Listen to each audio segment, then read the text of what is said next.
Então, Jorge, as pessoas assistem e podem pensar assim, mas como é que um vereador aqui de Fortaleza vai fazer a diferença? Mas aí que está. As pessoas, a população, nós cidadãos moramos no município, né? E a vida acontece no município. Então, se cada Câmara de Vereadores pelo Brasil, especialmente as grandes capitais, as grandes cidades, tiverem uma frente provida e parlamentares como você, fazendo essas notas, né, sempre recorrendo a esse tema, isso faz uma diferença. O aborto é praticado no município. Exatamente. A gente está no Ceará, está no Brasil, mas é no município. É no município. É numa unidade de saúde. É numa unidade de saúde que tem, por exemplo, um diretor ou um coordenador que é favorável ao aborto. E aí essa pessoa vai estimular que os outros, quando forem procurados por uma pessoa que está passando por um tempo difícil, porque a gente precisa entender que aqueles que defendem a legalização do aborto falam em pró-escolha, em escolha da mulher. Se o aborto for legalizado no Brasil, aqui vai ter menos escolha é a mulher. Sem dúvida. Porque elas são hoje, nesse tempo que se chama hoje, as mulheres são obrigadas praticamente a abortar. Elas não vão, muitas, né? Não posso dizer que são todas não, porque a gente sabe que existe um grupo que vai nesse sentido. Mas a gente pode dizer aqui abertamente e claramente que a maioria das mulheres, elas são forçadas a abortar porque elas não têm o apoio da família, porque elas não têm o apoio do parceiro, daquele que fez o filho com ela. E muitas vezes esse aqui já traz o remédio, verdade. Ele já obriga. Então essas questões de dizer que é pró-escolha... É o que eu mais escuto, viu, Jorge? É a seguinte frase: eu não tinha escolha. É a seguinte frase de mulheres que estão prestes a abortar, de mulheres que já cometeram esse ato em algum momento da vida. Todas elas chegam com a mesma justificativa. Eu não tinha escolha. Isso é muito triste. Muito triste, gente. É você chegar realmente no fundo do poço. Rebeca, eu sei que você está se coçando em um monte de coisa para falar, um monte de coisa. Mas vamos começar assim. Bora eu lá. queria que você explicasse para quem está assistindo a gente a questão da vida. A partir de que momento, falando em termos de medicina, biologicamente falando, uma médica falando, a partir de que momento tem uma vida ali pulsando? Bora lá. Existem várias correntes que tratam do início da vida, né? Várias correntes para justificar justamente atitudes como essa que a gente está falando, que esse extremo que é o aborto. Existe aquela corrente que diz que a vida inicia na concepção, no momento em que há o encontro do óvulo com o espermatozoide, no momento da fecundação. É nessa corrente que nós, católicos apostólicos romanos, acreditamos. E, de fato, existem, sim, evidências, né? Existem, por exemplo, estudos que falam que, sim, de fato, a vida começa ali. Por quê? Porque ali é formado um ser com toda a carga genética, com todo o material genético para que ele possa se desenvolver. Ali então, ele só vai crescer. Ele só vai crescer. Na verdade, antes disso, ele vai implantar e depois, sim, ele vai crescer e vai nascer. E isso, essa questão da implantação, é o que dá origem a outra corrente, que diz que a vida só inicia no momento da implantação no útero. E isso, gente, a gente pensa que não, mas o poder da linguagem, da manipulação da linguagem é muito sério. Porque quando a gente admite que a vida só inicia na implantação, e isso grandes instituições no mundo, como a Federação Internacional de Ginecologia e Obstetrícia, o Colégio Americano de Ginecologia e Obstetrícia falam, quando eles admitem que a vida só começa na implantação, eles abrem ali uma brecha, abrem uma fissura na represa, para que, por exemplo, procedimentos como o que estávamos conversando antes desse podcast iniciar, que é o da fertilização in vitro, seja viabilizado. Só um parênteses, a implantação se dá em qual semana? Mais ou menos com 7 a 10 dias após a concepção, certo. Após a fecundação. Né? A fecundação ela ocorre nas trompas e aquele óvulo fecundado, ele chega a um estágio chamado de blastocisto e esse blastocisto, vamos dizer, que é o ser ali apto para poder implantar. Então, quando a gente admite que a vida só começa na implantação, a gente banaliza, legaliza procedimentos como da fertilização in vitro. A gente legaliza, por exemplo, o uso de anticoncepcionais, que sabidamente interrompem esse processo de implantação. Então a gente banaliza isso, acha isso normal. Essa é a segunda corrente ideológica. Aí só para explicar, né? O ponto do anticoncepcional, que sempre dá um monte de polêmica. Dá um BO danado, né? Um monte de comentário e tal. É só você entender. Se a vida começa na fertilização e começou ali já na fertilização, pronto. Se o anticoncepcional impede esse processo, ou então ele não... Nem que na verdade, ele impede a implantação. Se ele impede uma a das implantação, vias, né?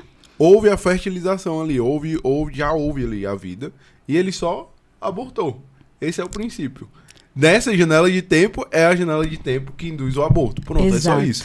Então, por que não é permitido? É um aspecto puramente técnico e científico. Que aí eu não entendo como é que a pessoa ainda diz que a igreja é contra a ciência e todas as outras besteiras. Isso existe, né? Em bula, Pedro. Assim, aprendeu direitinho contigo, ele, né, ele aprendeu. Ele 3 tá um aluno... meses, toda semana gravando. Tem que aprender alguma coisa, né, Pedro? Não, hoje em dia eu vou... quase médico. Essa risada da Rebeca é maravilhosa, viu? Não tem quem fique calado com essa risada. Eu vejo mulher conversando, aí eu tô com dor aqui na minha barriga, eu já penso, ó, ele já dá o diagnóstico, gente. Ele já diz até o exame que tem que fazer. O cara tá fera. Manda, Rebeca, desenvolva aí, mas, que é muita assim, coisa pra gente falar. Eu vou abrir só um parêntese mais bem pequenininho, porque eu vou dizer, esse assunto aqui do anticoncepcional, ele abre um outro podcast. Mas, assim, muitas pessoas perguntam, mas o anticoncepcional, ele impede, doutora, é a ovulação. Nem sempre. Nem sempre a ovulação vai ser impedida, principalmente com anticoncepcionais como nós vemos no mercado, com cada vez doses mais baixas. Esses vão cada vez diminuindo mais a eficácia em impedir a ovulação e agindo com os outros mecanismos que impedem a gestação. Então, fechando esse parêntese, vamos à outra etapa, que a vida só inicia quando há o desenvolvimento pleno do sistema nervoso central do bebê. Essa é uma outra corrente, e é essa, por exemplo, que fala e viabiliza um aborto até as 12 semanas.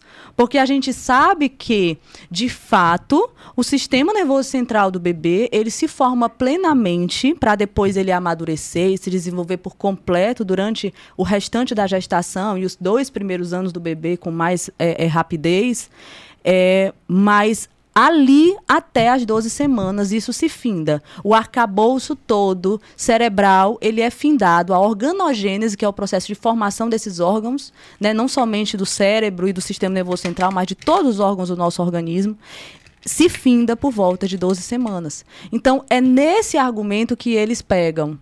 Quando a gente... É o que eu estou dizendo para vocês, a questão da manipulação da linguagem. A gente vai, olha aqui, ó. Eu trouxe aqui para você que está... Perfeito, para quem está Jorge. assistindo, acompanhando só pelas plataformas de áudio, Spotify, o Jorge Pinheiro trouxe aqui uma réplicazinha do bebê. Qual o tamanho, Jorge? Essa aí, essa aí por mais volta de 12 semanas. Mas esse aí aqui tem é um bebê, ó. 5 centímetros aí, mais ou menos? Mais ou menos isso, 5 a 6, no máximo 7 centímetros. E Né? já A gente mede normalmente aqui, ó, da cabeça até a nádega do bebê, o comprimento cabeça-nádega. Ele é mais ou menos por volta de 5 centímetros. Acho que um pouquinho mais, corresponde né? 10 a quanto tempo? Por volta de 12 semanas. Ou seja, é um bebê bebê, já. É uma vida, gente, é uma pessoa. O que difere essa pessoa de mim, que estou aqui, que tive o direito de nascer, nada difere. E aqui está uma pessoa toda plena, bem formada, dedos, mãos, pés, tudo, boca, abre boca, sorri, faz tudo dentro da barriga. A partir das 12 semanas que ele começa a sorrir, teve por aí. Que aí eu dizia, que eu defendi exatamente isso. Não tire o sorriso das nossas crianças. É nesse momento que ela começa a sorrir. É por volta desse processo, né?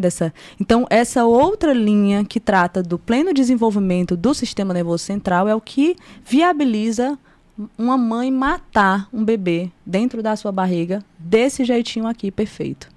Existe uma outra linha ainda, que essa daí leva a situações ainda mais graves, como aqui, o Jorge falou aqui no início desse podcast, que lá no caso da Holanda, é que diz que uma vida só é vida a partir do momento que ela nasce. Então, se uma vida só é vida a partir do momento que ela nasce, eu posso matá-la em qualquer momento da minha gestação. E aí é o que eu tô falando aqui. Fissuras foram abertas há muito tempo atrás sobre esse tema. E vão se abrindo cada vez mais. Aquelas fissuras vão se alargando e daqui a pouco essa represa não aguenta. Ela vai chegar a um ponto que, de fato, se a gente não intervir de alguma forma, se a gente não tiver uma moção realmente da população a respeito desse tema, uma conscientização da gravidade que é esse tema, a gente vai chegar a casos extremos, como a gente viu aqui da Holanda. Porque é esse o fim, né? É a decadência total. E eu digo mais, gente, assim, quando a gente estuda a natureza da mulher, o aborto ele é totalmente antinatural.